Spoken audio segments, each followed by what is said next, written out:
Hello, Chaotic Amateurs listeners. It's me, Bentley Michaels, to remind you of a few things. One, follow us on Twitter, on Instagram at Chaotic Amateurs. You can also write to us on our website, chaoticamateurs.com. If you're an artist, you can submit art to us as well through any of those platforms. We'd love to see character renditions or anything that we talk about in the episode that grabs your fancy. And make sure to go to our Patreon page. If you'd like to just give $1, get a couple cool rewards there, all you listeners out there. Thank you very much for tuning in. Go to iTunes, go to Podbean, go to Stitcher Radio, whatever it is you download the podcast on. Leave a review. Help us climb the charts and take over the internet D&D world. And now, on to the first episode of Season 2 of Chaotic Amateurs. In a vast landscape full of adventurers, you are now listening to the world of Chaotic Amateurs.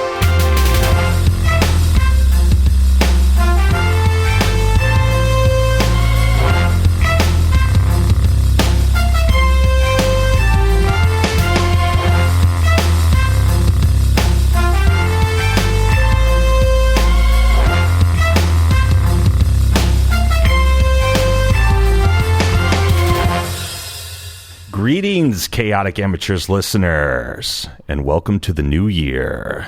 It is I, Bentley Michaels, your new DM for Season 2 of Chaotic Amateurs. Now, to my right, my immediate right, we're going to say the player's name and then their character's name, so you know it for later on. I am Caleb Hood, and I'll be playing Yamhorn Doril. I am Rhett Weisenfels, and I'm going to be playing Duroc Dragonsbane. I'm Milo, and I'll be playing Ren Lifesoil. Could you say that last name again? Ren Lifesoil. That means he kills a lot. Oh, He soils life. Okay. It's a family name, okay? Yeah. They usually pick a family name after a trait, and I just, for some reason... Bunch of murders. Okay.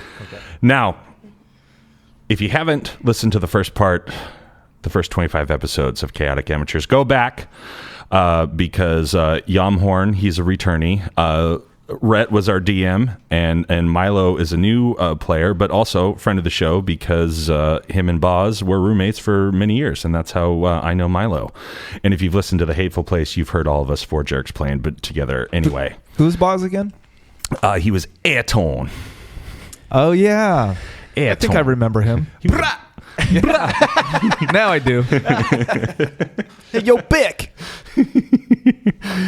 Now, everything that has happened in Bravik in Season 1 is now a year ago. A year has gone by since Lanston Phillyduke, everybody's favorite character, heroically sacrificed himself to help save the city of Bravik.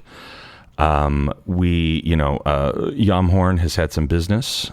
He's been going through some stuff, which I'm sure we will delve into later in this fine season. Uh-oh. And we're now going to transport to the land of Versberg, the Dwarven city-state is what I called it. It's very, very, very, very big. So, here's a little intro for you guys.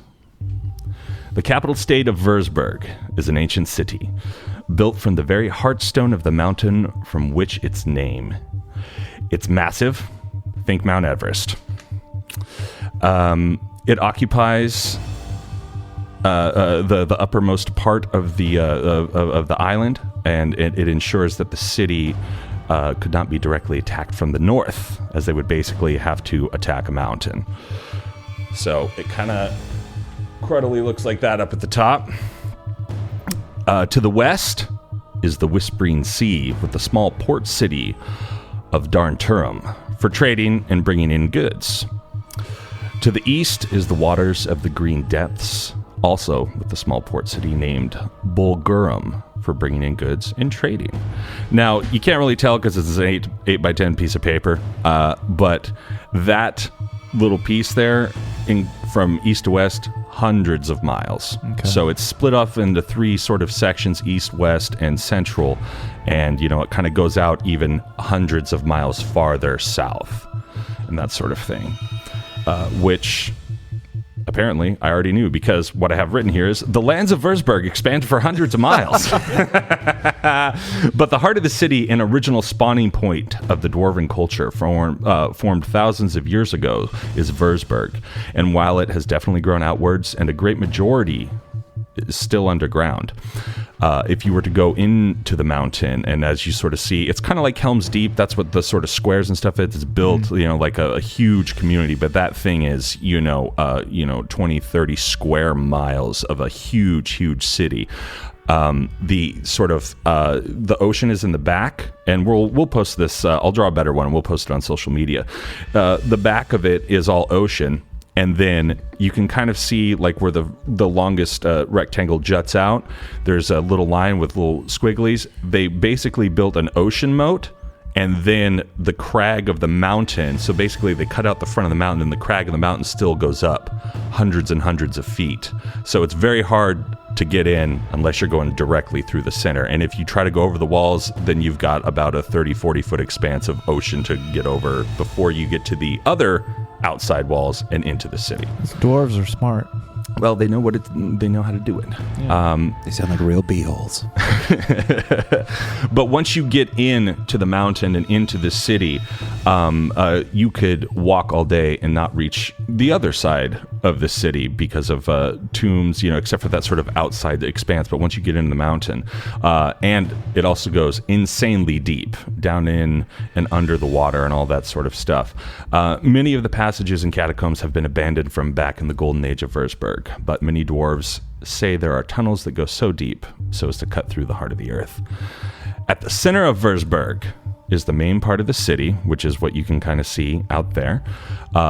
It is massive, and it is cavernous because of all the high walls and everything else. There are markets and buildings and houses littered all across the floor, but then rising up on all sides, thousands of feet, are more rooms and houses built into the very walls. The caves, once you get inside, are so vast and so complex it is very easy to become confused and lost, especially with so many tunnels abandoned.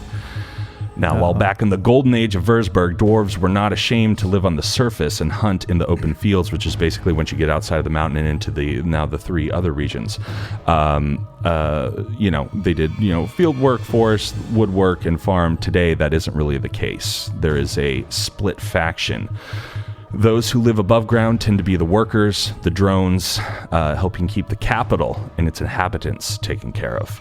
There's still a lot of land unoccupied on the surface, south, and most surface dwellers don't necessarily agree with where the Dwarven Council has taken things over the last generation or so, which, with how long dwarves live, has been about 400 years or so.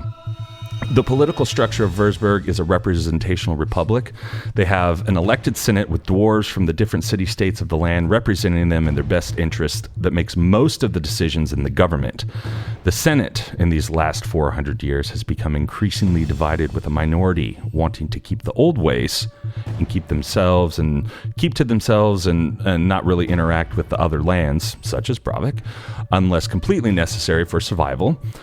Recently, quote unquote, 400 years. However, there has been much movement to open more trading routes, and it has become insanely obvious that the capital state is worried really only about itself.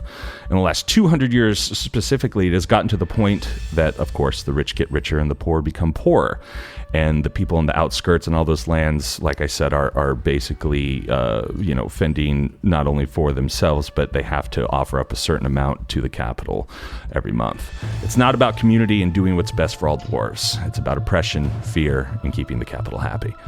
There's been many small uprisings throughout the years and attempts both diplomatically and physically to take on the capital state, but they have either been met with no change, or the bands of fighters that have gone into the mountain to fight have never been seen again. So there's a little Würzburg history for you to get us going.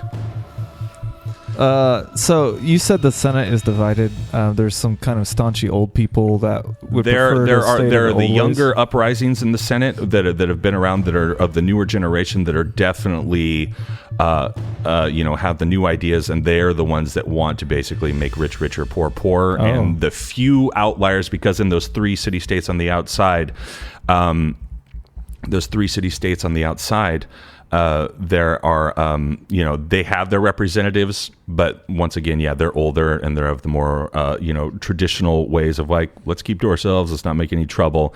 But basically, they're always outvoted because they've stacked enough younger people in there to always outvote them. Okay. And you said there's been actual like physical uprisings that have occurred, but they've all been quelled. All been quelled. And the people that uprose have never been seen again. So, straight KGB stuff. Actually, this is a question for off mic. Just for in terms of continuity with season 1. So if we have Würzburg was to the south of Brabeck. Mm-hmm. So if that's to the south, but to the north of Brabeck there's ocean. So is there like a cove or some sort of bay? And then It's not all one landmass. Okay, we're taking. Okay, that's what I wanted. That's why I wanted to ask off mic. No, that's fine. I approve of that. It's not all one landmass. Okay, so we're talking like an. And if we ever get into the ocean, archipelago. you're going to have some fun. No, jeez, I didn't last time. We got some bad experience Yeah. with the ocean. Now, Hey, and those guys never really died, so. are you ready to get underway? Yes. Excellent. Shimmering cymbal sounds. We now transfer to a small tavern in the western city of Darnturum. It's a classic seedy tavern with many dwarves and some other races milling about, as it is a port city. Everyone's kind of ignoring each other because, in order to keep the capital happy, they just sort of have to accept that, these outsiders and stuff are, but everyone's, they cool. They're always kind of cool with each other. Now, in the right corner of the bar sit 3 figures at a secluded table. Now, I want you to think of the table as you as players and me as the person I'm going to introduce. It's a longer table. So there's 3 chairs opposite, and there's 2 figures sitting with their back to the wall, and 1 figure sitting on the opposite side of the table with 2 empty chairs. A dwarf with his back to the wall, and he appears to be in his mid-200s, as his beard and hair are definitely starting to go gray. He wears sleek, dark metal armor that almost looks black. His name is Vatreed Bouldergrip, and he is an agent of the underground. Dwarves, not so smart, so they were like, oh, we like the underground. The underground is obviously the Dwarven Resistance. To his left is a tall, sleek, pale figure in robes, likely elven. Sitting at one of the 3 chairs, facing Valtred, is a shorter, stouter character. All of them are sipping a drink of choice and seem to be awaiting someone else's arrival. Now at that moment, in walks another dwarf. He looks around briefly before spotting the table of 3. He walks over, and as he approaches... Sorry, I was typing fast, and so, some of my guys' names have an L and some of them don't. I gotta go back to the original one. Yep. Definitely needs an L. So, the dwarf that just entered walks over to the table, and as he approaches, Valtred stands and greets him. Durak, it's good to see you. Please sit down. Do you sit? Do you sit? Yeah. All right. Yeah. Which chair do you take? Middle or right? The middle. All right. As you sit down, a barmaid approaches and says, "Hi, welcome to Ale for Sale. I'm Tammy, and I'll be taking care of you tonight. Can I get you anything to drink?" She's gonna be the first one we kill. Mead. Okay. If there's anything else I can do you for, like any apps or any zerts, just let me know. She walks off. This is the Applebee's of Darnturum. You're not wrong. Ale for Sale is a franchised business. I'm gonna quit adventuring and just buy into the franchise. You gotta invest. Yeah, there's an ale for sale on the east side. So, Tammy walks away to get your mead. And Valdred looks at you and he says, we're waiting for another. And, as if almost on cue, a tall, bald figure enters the bar. He wears an unassuming monk's robe, but the robe is hiding studded leather armor, as well as scars given to him from falling into lava after rolling poorly. The scars give him a slightly frightening and rugged look. Valtred stands and motions him over. Everybody, it's Yamhorn Daril. Hi. Yamhorn, you honor me by coming. Please be seated. All right. The barmaid comes over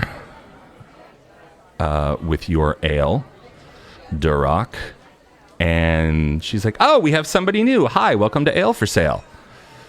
Can I get you anything to drink? I don't care. Whatever he's having. Oh, okay. Well, if you want any Duroc. if you want any apps or zerts, just let me know. And she turns around and walks away.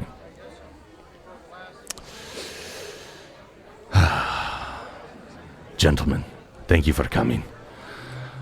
I'm sure you're wondering why I've gathered you all here.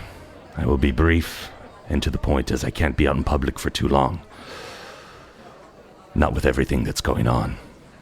As you know, Verisberg has been in decline. The whole world seems to be falling apart. There's been little hope as of late. We've been fighting in and amongst ourselves and have seen very little change. The capital only seems to be getting stronger, and there's something bleak on the horizon in which they seem supremely confident in. Duroc, your great-grandfather dealt with similar times. Your lineage guided us, and we need that leadership once again. We have information that we think will turn the tides of this war, and I have assembled you three for this simple quest. Retrieve the sword of your great-grandfather Hiruk, and it will be the first step in helping restore peace and balance to Verisberg. Oh yeah, I'm sitting in my chair backwards. Like Riker. Oh, you're a cool guy? Yeah. Like I forgot about straddling it, that. like still Yeah. facing them? Yeah. Yeah. Leg over Arms the back. over the back. Yeah. Like Riker. You got them flip sunglasses? Now, Duroc, you know the legend of your great-grandfather. Hiruk was an apprentice blacksmith whose master was killed during Zarvog's rampage. Zarvog was a red dragon who also had an uprising surrounding him. Hiruk took 7 days and 7 nights and forged a sword, imbuing it into the very soul of the mountain in which they lived. He offered the sword to any adventurer brave enough to enter his lair and slay Zarvog. No one was brave enough, however, so Zarvog, hearing that some bozo was out for him, came up to the city with his army and started wrecking the joint. Verisberg started attacking the mountain, which no one had ever done to that point, but he came from the front. So Hiruk grabbed the sword with a small band of brave dwarves, and they fought an epic battle. Just like the sword, they battled for 7 days and 7 nights, which is where the Versbergian saying, 7 days forged, then 7 days more, comes from, which basically means good things take time, be patient, blah, blah, blah. Now, Duroc, you also know that the sword, as well as your great-grandpa, went on a final quest that was ultimately supposed to create peace once and for all, but he never came back, leaving his son in charge by default. If you would like to share that information with the people at the table, you may. And we'll pretend you can just say I share information. So he lost the sword. Great-grandpa went out on a final thing, never came back. He didn't lose it. He just never came back, and the sword's always been gone. And Well, so I do share that information. Okay. And then I follow up by saying, I mean, I don't want to repeat it. You guys already. Let me tell you a tale. buckle up. We need that Rewind. boss. Mead, maid, wench. We need that boss like whistle thing. Do do do do. Yeah. Oh, gents, let me tell you a tale. Oh, yeah. forgot about that. Yeah, so I basically recant the tale briefly, and then I say, "What do you think you know where my great-grandfather's sword is?" Gentlemen, the task I set before you is simple.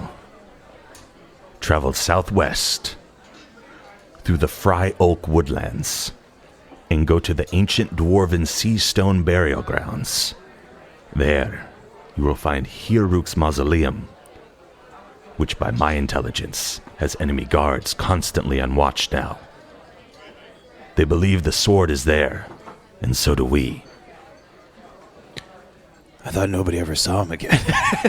Yeah, but he's got a mausoleum. He's got a mausoleum. It's an ancient dwarven burial ground. So So it's like a family. So basically, tomb, right? what it is it was erected. That's where, in the olden days, the dwarves were buried in this very ancient spot, and because you'll find out more later, and. But yeah, they erected like a sort of a mausoleum and a place for people to go pray, meditate, that sort of thing to him. Okay, Yeah. cool. I was gonna say, yeah, nobody saw him, but they built a Well, he grave for him. That's he fought off Zarvog the Red, bro. yeah, that's true. That is true. Yeah. Where do you think the name Dragon's Bane comes from? Oh, the Bane of Dragons. You got another literal name. Yeah. Okay. Well, before it was just Sorry, this is all out of character. I don't know if you're in character. But no. Before we were just like He doesn't have a nameless- voice. It might be a character. We were just nameless nobodies before. okay. And then my great grandfather Put him on the map. put us on the map. Okay. And now we're the Dragon's Banes. Okay. So he looks at all of you and says, Will you help me? Yamhorn, he's asked you here because he's heard of all of your tale in the last year, through Bravik, but then also what you've been doing, on all of your quests and all those sorts of things, backstory. Hey, we'll get some backstory episodes going for you folks later in the season. So I have two questions for you. Oh, okay. Valtrad? Valtred. Valtred? Mm-hmm. It's like Valtrax, only Valtred. Okay. I've got two questions for you. Nah. One, what's in it for me? Classic Yami. And two, who is that guy? And he points to the third person. Would you like to introduce yourself? I'm Ren Lifesoil. I was just kind of hoping we could get Tiffany back over here and get some fried pork belly and applesauce. And immediately, Tiffany comes back As with if reading your mind. Yamhorn's mead. No, she's very good at her job. Okay. Comes back over with your mead, but because she saw you guys talking, she didn't want to interrupt. And so she comes back over, plops the mead down in front of Yami. Oh, hello, Tiffany. Hi. Do you need a topper offer? Yes, but No, right. I would also like to have some fried pork belly. No, you want those private pork belly apps? All right, Yeah. I'll get a order going in for you. Do you have apple Do you want butter? the special sauce? Apple butter, if you have it. Oh, apple butter. No problem. Thanks so much. Thanks. So I just take a big gulp of my mead.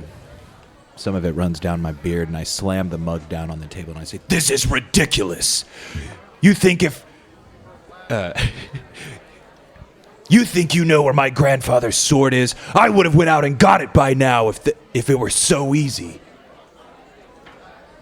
It's taken us many years. And many things you don't understand yet. But if they are guarding the mausoleum in the graveyard, I think you know exactly where the sword should be. He takes a drink of his mead. Fine. He puts his lid back on his mead. It's like one of the German It's a beer styles. stein. Yeah, beer stein. All right. Now to answer your question, Yes. you will all get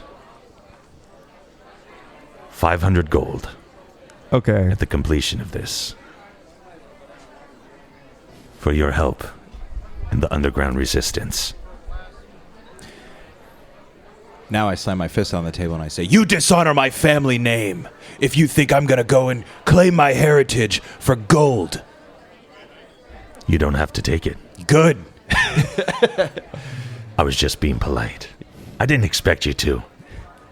Give it to these two if you want. I'm a frugal dwarf. So, are you all in? Yeah, sure. Do I have to swear fealty to anyone? Only to the gold that I'll be providing you. Then I'm in. But I want to know more about you. I'm just along for the ride, man. I'm just waiting on the pork bellies.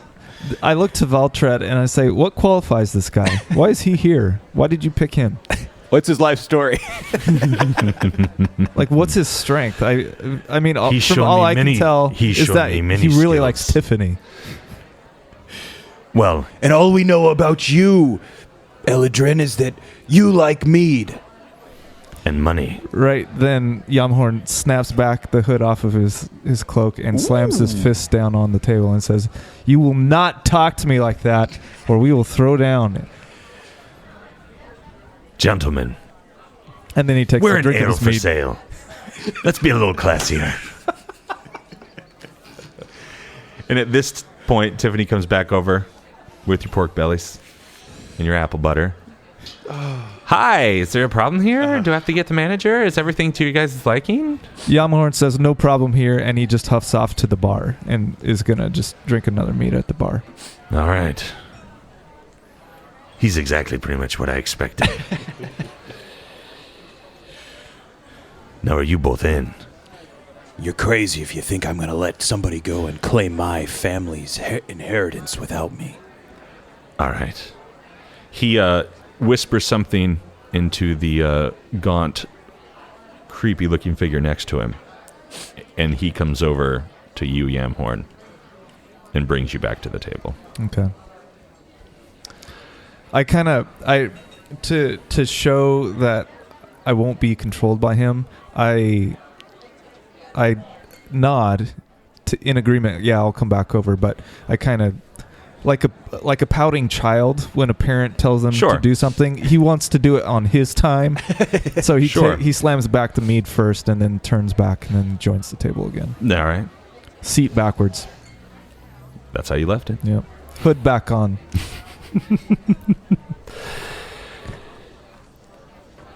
You will have to follow the edge of the Fry Oak Woods. And when you come to the end, you must turn west. There, on the near edge of the land, you will find the Seastone Burial Grounds. Now, you, Duroc, you know the tomb is a shrine, because as I said before, people go there and pray and all that kind of stuff. So I even wrote in my notes, you're slightly confused about this, but you guys got there before I did. I assumed that you would be. Now, and I was going to do all that explaining then, but I guess I'll just skip back 3 pages. Okay. It's 8 p.m. now.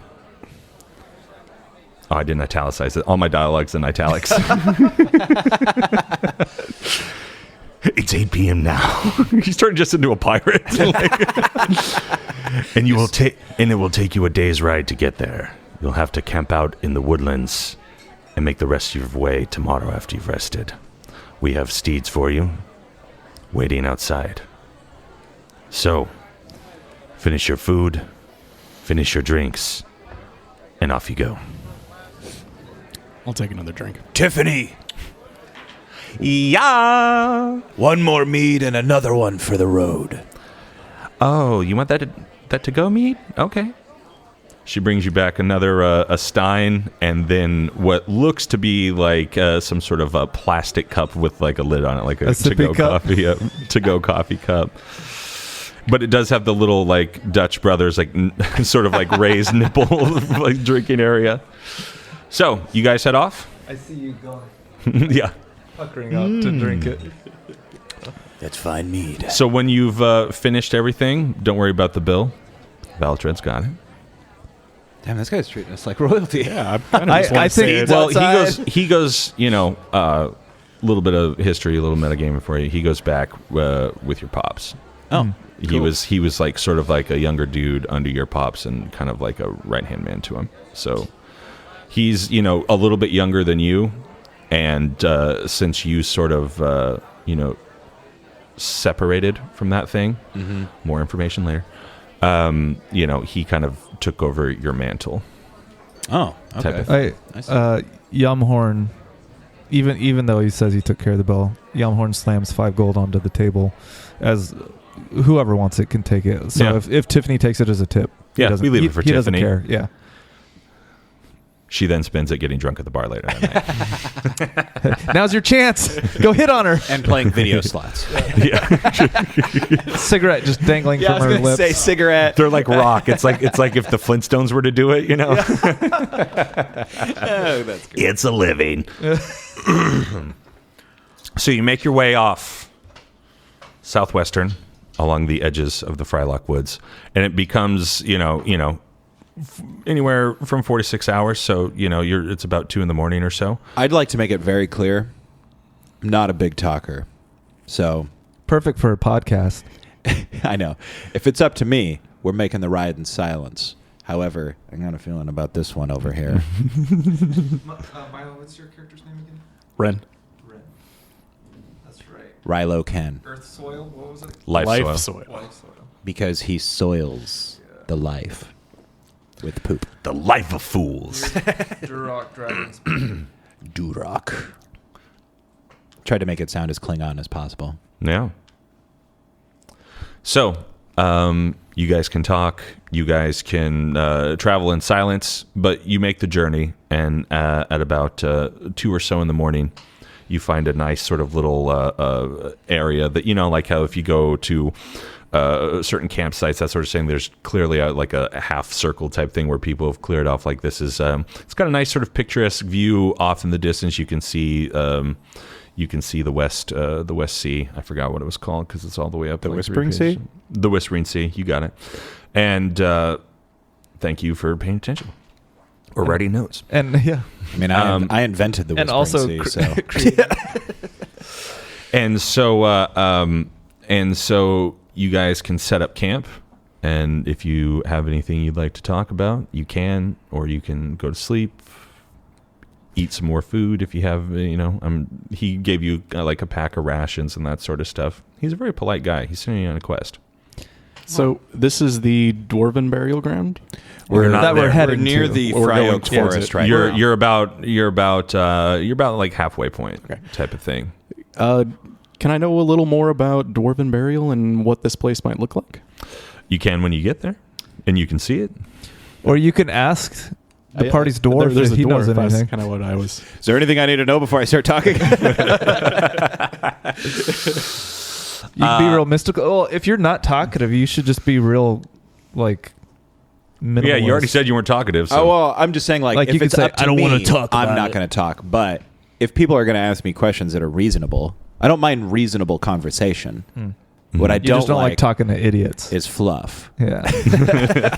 Durok, can you tell me about the Dwarven burial process? Well, Insert. You'll see it when you get there. It's a sight to behold. well, you see, most dwarves consider it a great honor to be entombed in stone. However, my great-grandfather's body was never recovered, so who the hell knows what we'll find when we get there. So you don't return yourselves to the ground? Well, we return ourselves to the stone. They put our bodies in the stone. It's better than ground. It's like a cairn, except instead of just a bunch of rocks, it's like literal stone, you know. Like It's real cut out cool, mausoleum. So- Yeah, basically like coffins of like stone and stuff like that. But if you want to be like, I've got stuff for this later.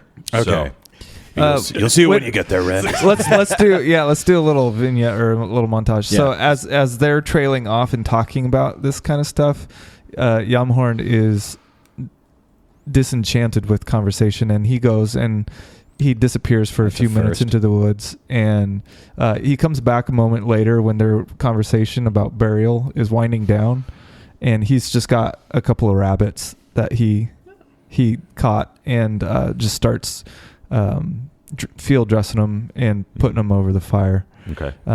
intending to share it with everyone. And he addresses the two guys and says, I used to care about what people, what kind of lives they lived, and so what'd you guys lose in life?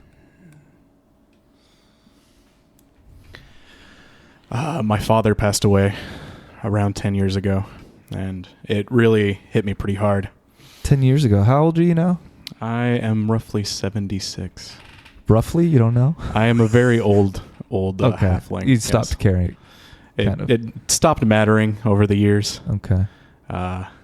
Nothing really seemed to matter after his passing. What did he do? He was actually a funeral master. Of, is that why you cared about what he was? That's why I was curious about Dwarven. Okay. Yeah. That's actually kind burial of cool. process. And so you guys were close then? Yes, we were very close. He taught me pretty much everything I know about it. The burial process is very, very beautiful in the halfling culture. What about your mom? And I don't say that jokingly. Hey, what about your mom, huh? So she's single? Well, my mother is still alive, thankfully, and she runs a large tavern. Yes. Ale for sale? It actually has the best pork belly, I believe, in all of the area. Yeah, I'm assuming you were...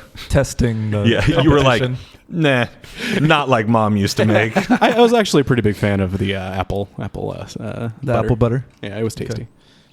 Okay. What about you, dwarf? Oh boy. What's it to you, Eladrin? You don't have to tell me if you don't want. Then I won't. I just... Look at Wurzburg right now. Yeah. Exactly. That's what I've lost. All right. Seeing that this conversation is going nowhere. Yeah. Yamhorn curls up with his pack under his head and starts to drift off. Okay. A little bit of metagame for you. You got to earn it. Okay. That's how I feel about you. Like I want to hear some In real life. Yeah. I'll tell you, like, probably after our first battle together. Okay. Like, I'll probably You start don't. respecting Yeah. you We more. can let it happen. He'll start hugging a lot more then. I just. All right.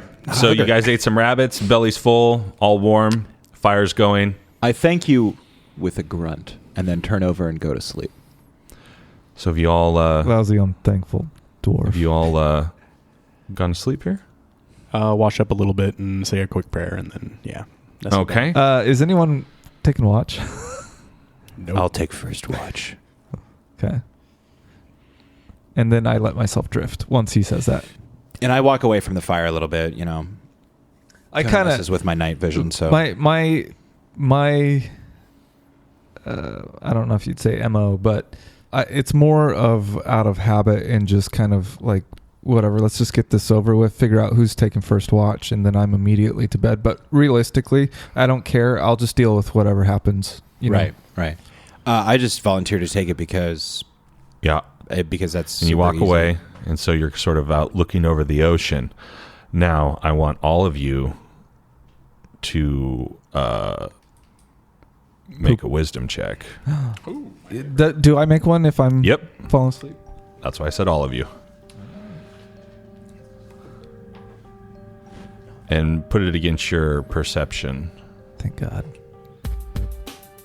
So I have to surpass my passive perception. So it's a perception check, not passive perception. So there's like the wisdom thing, and then there's like the specific perception. That perception up here. So whatever So I that. just add that? Yeah. 19. Okay. Mine was 10. 18. Okay. Can you believe it, guys? Yamhorn got an 18. I'm just like, what? Especially when he has 0 And then you wisdom. rolled it again. What? As you threw it. Dude, that was uncanny. New Yamhorn, man. New Yamhorn. He's leveled up. New season, new Yamhorn, new rolls. All right. Wasn't gonna matter. Okay. No one got a natural. Okay. No one got a natural 20. That was the only way I So was I'm gonna still let you. sawing Everyone's logs. asleep. What? We have... Nope. Oh. Because Bozo over here fell asleep looking at the ocean, and No, also that's impossible. magic. Oh, okay. It's D&D. You all start to dream a very similar dream. Great. Which is, it's almost kind of like watching the trailer of Hiruk and his dwarves battling the dragon, battling all of those people back in Versberg. And then you start to see sort of incomprehensible flashes of what you probably perceive, because you don't know anything about it. You specifically, you two are just like, oh, more movie. But you specifically perceive He's it. pointing at Durak.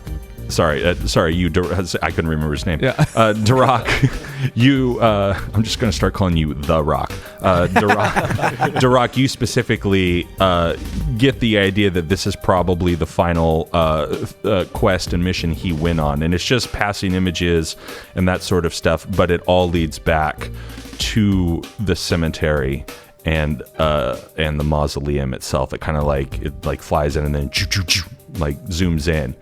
And at that point, you all awake, and sun is in the sky. You're slumped against a rock, however, outlooking the ocean. Fire's out, and you can come back to camp, and they're packing their stuff up. I had a dream last night, guys. This is something that doesn't happen very often. It was really vivid. There was fighting and epic dragon battles. It was my grandfather you saw. Yalmahorn, hearing this, Yalmahorn raises his eyebrow, but kind of keeps to himself as he's packing up. But he's listening, because he obviously is starting to put together, like, that sounds really similar. Really sorry, what was the guy's name who sent us on this? Valtred. Boldriget. Boulderget, Gret, something. You can tell that I'm actually really excited about having this dream, and it's something that is really. Yalmahorn will take the bait. What, you don't dream? Valtred Boulder Grip. And I only call him by his family name. Boulder Grip. Yo, Boldy. So you don't dream, or what? This is something very new to me. It's I don't.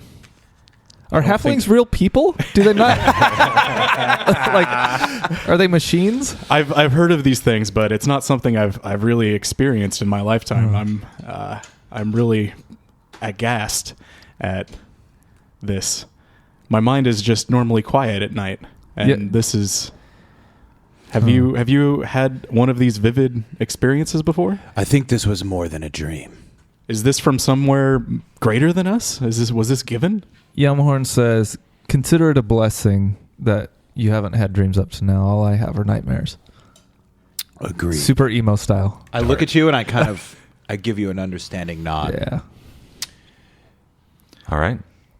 So would you guys like to pack up your steeds and continue on? Ooh, do I have a mount? Yeah, he gave you guys all horses. Okay. Can I name mine? Sure. You got to remember it. All right. It's Hickory. All right, Hickory. Mine is Tammy. And is it like a horse or like a... Yeah, it's a horse. You sure like it's a not pony? a war horse? It's not. By the time I get done with it, it will be. Where's my war horse? So who named their horses? I did. Mine's Yalmahorn Hickory. did, and it's Tammy. That's right, Tammy. But it's obviously a boy horse. Ren, you gonna name that horse? It's a horse. All right. Damn. We'll call it horse. The He name doesn't is dream a and he horse. doesn't like animals. Not a creative bunch, those folks. It's just a tool. Yeah. Oh. Ooh. I actually like animals more than people. Cool. So you guys pack everything up. You keep continuing southwest. You travel for quite a long time. And we're just staying along the edge of the forest. The edge of the forest, and sometimes the land mass to your to the west gets larger, so you lose the ocean. Sometimes it it just seems to be this sort of weird trail that sometimes you're very close, but then it goes in deeper. But you're following the tree line and not the actual outcropping. Gotcha. So you travel most of the day, stopping when necessary. And finally, you start to get to this part where you specifically have to start to kind of curve right. And the tall trees that have been the woods, think Endor and Star Wars, sort of start to dissipate, and it starts to become a little bit more manicured. And off in the distance, you see thinner trees, far more sparse. And very, very far off in the distance, you can just barely make out that it definitely is raising upwards, like onto a hill. Now, you can go forward, but tell me what you guys want to do. So, guys, what were the directions? We were supposed to go to the end of land. We were supposed to pass the Fry Oak Forest and then turn west. Which is basically what the land makes you do. What we're doing. Yeah, okay. This is the right path. It's been many years since I've been here. I suppose I don't honor my great-grandfather as much as I should. Yeah. Never mind. I was going to bust your chops about that, but it's okay. So do you remember this hill? What's on the other side? Or what's on the top, rather? Yeah. That hill. That's the spot. Oh, you mean the spot? Like where we're headed? Either way, once we get to the top, we'll know. Yeah. Have you been here before, Red? Any of this look familiar? No, not at all. This is all, very new to me. Okay. Are you a man of faith? Absolutely, yes. Okay. Who's your god? Nope. Joe June. Just kidding. Joe June, Pacific. Those are the only two we know about right now. I have it written down. Ulagan. Ulagan? Yes, he is. Like 00? It is. Or Is that a with real the D&D umlaut? god? Yeah. Okay, fair enough. It's the We're supposed to. Oh, yeah. Uragan? Or is it an L? Oregon. Oh, yeah. There's got an L. Urogalan. Ulagan. Okay. And he's the halfling god of basically the afterlife, death. Which fits my backstory. So you see the trees, you see the road is going up. Is the road extra steep? Does it look like our horses can make it up easily? It can. You can ride the horses forward because the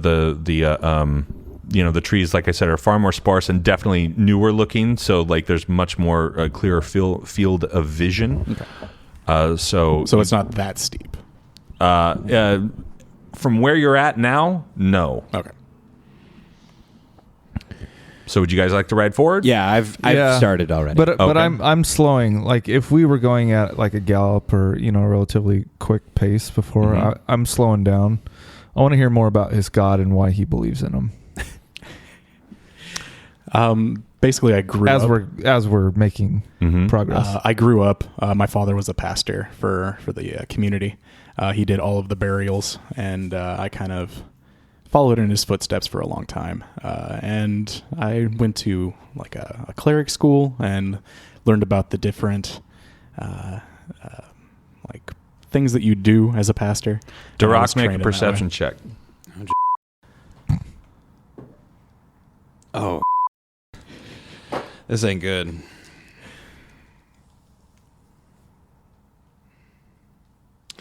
It had your proficiency. Yeah. 6. Okay. Nothing happens. We continue our conversation. You innately know, since you've been here before, that you're getting closer. That's all you got. That's it. Fair enough. Basically, I was born into the faith. Okay.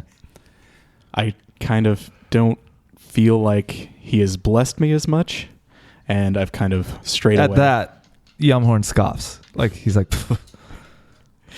But I know. Sorry, continue. I know that he has great power. Okay. And what about you, dwarf? What of your faith? Duroc, make a perception check. Actually, I know While you're talking, though. 22. Then you say you notice, and you go, in a minute, because you notice finally off into the distance, you can see, through the thinning trees, and they start to get thinner as you guys get farther in and start to, slowly start to move your way up. Pause. You see... Does Yamhorn notice anything Nope. about the trees that's making them thinner and No, they just spindlier? thin out because natural because topography. burial ground is coming up, so they've Okay. taken out the trees. I don't notice anything. No, about- you're asking everybody's life story as usual. Well, but the surrounding is the surrounding, and Yamhorn, there's still a little bit of them that Yeah, but cares you're about looking it. at him, talking to him, and then you just looked over at him and asked him about his life story. So you're not. So I'm paying not being attention. allowed, I get No, no. If you weren't talking, I would have asked you all to. Okay. But you guys were talking. Yeah. Okay. I'm focused on you and your faith story. So you say, in a second, and you stop the party because off in the distance, you see the very edges of the dwarven burial ground. You notice, as it was when you were last here, there is a 6-foot high stone wall that surrounds all the way out, and you can tell that it kind of curves, but you lose it once again as the trees start to get thicker out. Now you know, Duroc, that this surrounds all the way out basically to the edge, because once you get up to the top of this thing, it becomes basically a cliff overside type of thing, and you can see the ocean. Okay. Sounds like a really pretty place to be buried. Yeah, it's up on a huge stone thing that outlooks the ocean, so Okay. Can I be buried there, or do I have to be a dwarf? got to be a dwarf. Dang. But yeah, you can't really see the ends of the wall. You just know that it's there. There's a central entrance. Now I want all of you to make perception checks. Add that wisdom. 20. 20. 4. You two notice. Yamhorn's back. Are we surprised? Yeah. Yeah.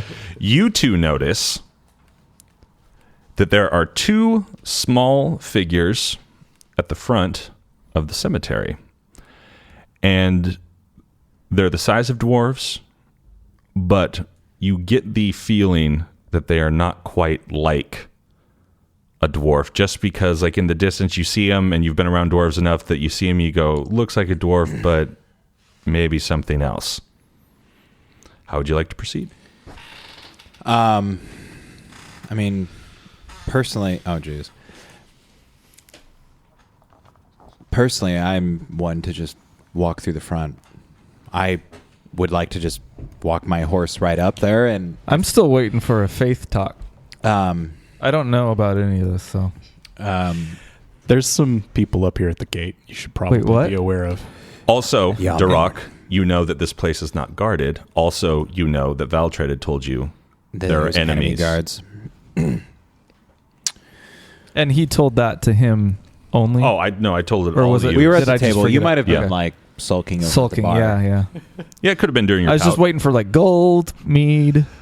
and pouting. Yeah, and pouting. Yeah, I look over at Ren, who seems to be the only one that notices, and I do tell Yamhorn, of course. I'm like, there seems to be somebody blocking the way. I look over at Ren and I say, traditionally, this place is free of any sort of sentries, guards. It's a holy place, sacred to my people. We don't need to protect it. Could they be just visiting? Perhaps. You can definitely tell that they are not just visiting. Okay. Especially, once again, with the knowledge that you know that the bad guys put sentries here. I And Yamhorn says, why would they be on the outside if they were visiting? This is suspicious to me. That's a good question, Yamhorn. I personally face my problems head on. And I say, Yamhorn slow claps at that and says, first of all, congrats. Sarcastically. I don't say it. I'm saying I personally face my problems head on. Okay, then That- Caleb slow claps and says, first of all, congrats to Rhett. I say, I say, if there's intruders on these grounds, I have a duty to take care of them. Yumhorn giggles. Duty. Sounds like we're honor bound to take these guys down. It's up to you. You guys can sit it out if you want. Yeah, I think I will. No, you know what? If it gets me closer to my goal, I'll help. Glad to hear it. How very mercenary of you. Well, Okay, so you guys, are you going to stay on your horses, or how are you going to? we're still like there's still trees and stuff around. Yeah, they have not noticed you. You're far enough off that it's thick enough back there that you. I want to take my horse in a little bit off the path, like far enough to where it's not obvious. Yeah, because you guys are basically, think of it this way: the trail leads you. If you were to keep going straight, you would go right to the entrance. Mm-hmm. Right. And remember that for hundreds and hundreds of feet on either side, there's a 6-foot stone wall that curves out around, and you are far enough out that you can, go wherever and try to do whatever. Yelmhorn goes to Duroc. Dwarf, do you know of any other entrances? Well, of course, there's an entrance on either cardinal direction, but this is the most close one. There's not an entrance in either There cardinal is direction. only Usually, but this one's special, right? Yeah. There's the center one, and if you want to scale up, like a 500-foot cliff from the ocean. This is absolutely the way we have to go. Okay. Yeah. So Yelmhorn They says specifically made it that way. It's set up very. When you get closer, you would be able to tell him. You can tell him now, but it's very much set up, like the castle is. Oh, right. Okay. That thing. So it's the one entrance. It's a smart one entrance. And maybe our culture dictates that entering from this entrance purifies one's soul to be in this consecrated holy ground. Maybe. We'll see. We'll find out. okay. Yelmhorn Next week. Yeah. Yelmhorn says we should tie our steeds up in the woods. Yeah. I agree. I don't know about you guys, but I want to approach as much through the woods as possible so I can take cover and hide. I look at you guys and I say, let's tie our horses up over there. You guys Yelmhorn, stick to the woods, I just said that. and I'll walk. That wasn't your idea. You guys cover me. I'll walk straight up on the trail. Okay. Seems kind of dishonorable to sneak up on these guys, but Well, you can walk with me, and he can be our cover then. Yeah, you pretend to be like his kid or something. that So I'm gonna stick to the woods, and why don't I scout up ahead and just kind of get a closer look at these guys? Are you gonna come back and tell us? Or are you gonna? There could be a signal. Can we agree on a signal? No, I'll just come back. All right. Or if you hear me scream ketchup, like catch up to me, that means I'm in trouble, and you guys should come right away. That sounds good. I'm going to walk up to you, and I'm going to bless you with guidance. So you get a D4, and you can add it to a check. Awesome. And he hands him a legitimate And- D4. And while Yamhorn receives that benefit, he kind of shrugs off the hand. You only have a minute, though. Okay, I'm off. Shoot. He's running. Okay. I only have a 9-minute mile. Are you coming, if I were them, are you coming The woods from are on their my left? right. The correct? woods are all around. Okay. So are you coming I envision myself on the right side of the path, So coming up through the woods. so you're coming from their left. Is the entryway Correct. facing the north The entryway is facing west. towards the ocean? Yes. Okay. Sorry. Thank you. Yeah, so I'm coming on their left. Okay. Oh. Northernly. Okay. Yeah, but I want to take cover and use my hide. Okay. Is that dexterity? Is that right? Why don't you just dress up like them? Hey yo! No, Owen's back, everybody. I'm still in my monk's robes and with my thing drawn. So that way, if like I am found out, like I could just say, "Oh, I'm just a lost monk, meditating in the woods." Mm-hmm. Did you cross class or something since? Oh, I don't know. You'll see. Oh, I see what might be happening, but we'll see, I guess. So So what does hide entail? You tell me. Where's...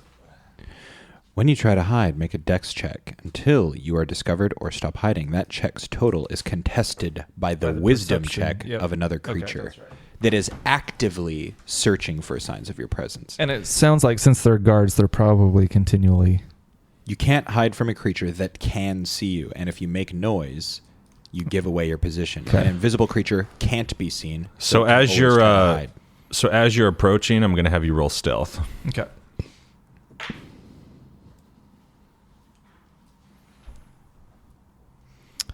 $19. Good. You had to be 12. Sweet. So You're stealthily approaching. I'm creeping up. How close do you want to get to them? I want to get 60 feet from Okay. them. And just all I want to do is size them up, see if there's anything particularly weird about them or if they're just dwarven, fighters or something. Okay. So you check them out. They definitely look like dwarves, and if you were to describe them, except that their skin is very, very different. It's very kind of almost dead looking, a blue and a purple. You see shields, you see dwarven stuff, hammers with spikes on them. One of them has a javelin on its back. And there's two of them right there. Do they have name tags that I can see? No. Dang. No name tags. Okay.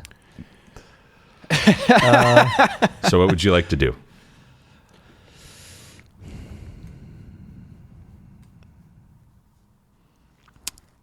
I'm going to run back. Okay, stealth. Yep.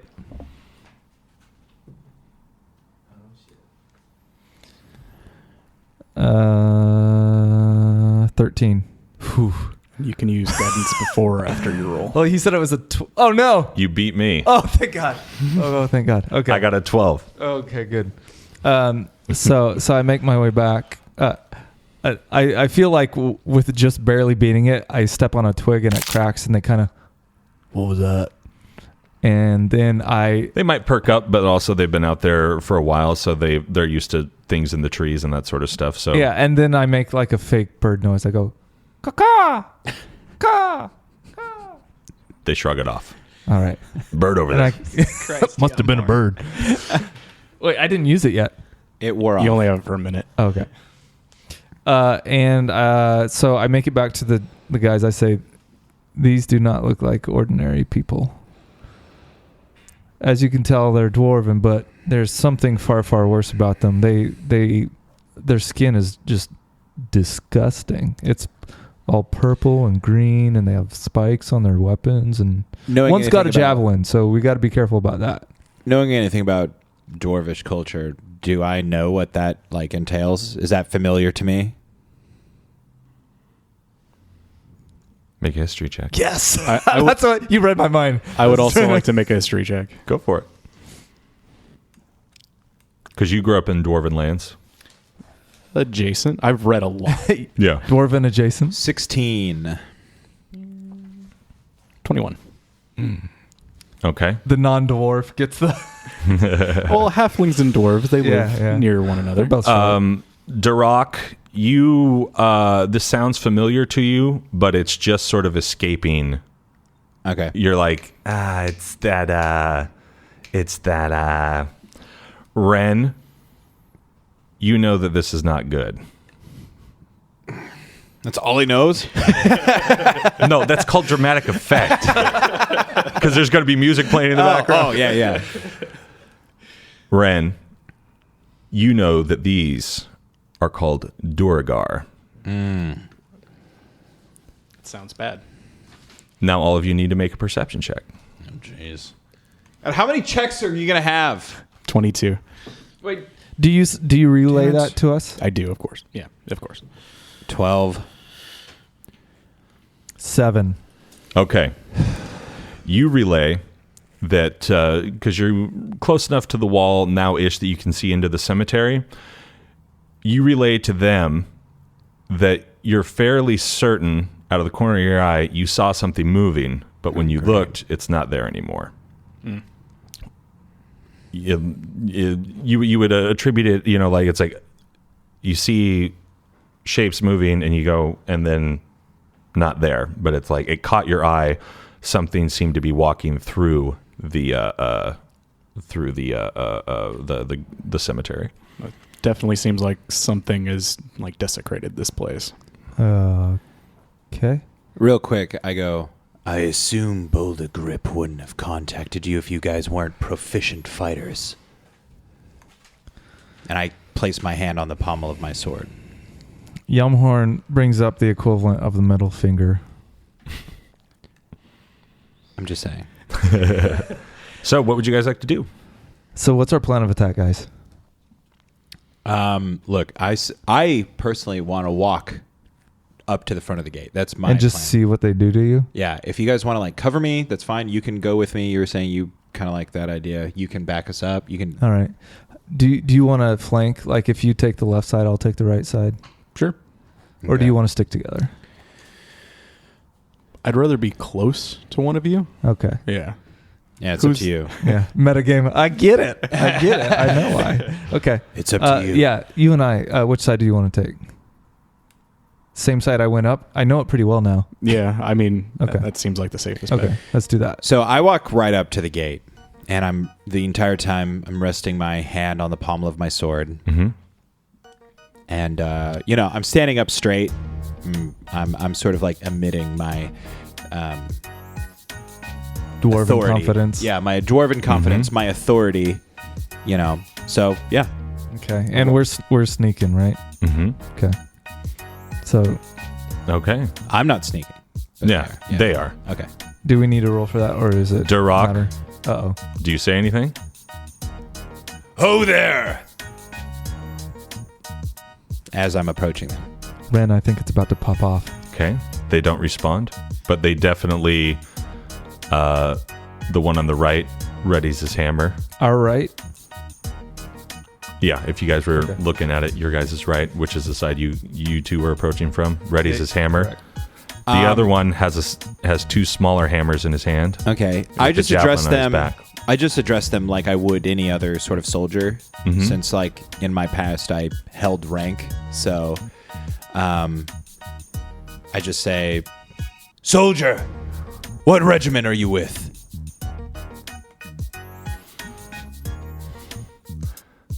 I don't like your smiles. The one on the right Mm-hmm.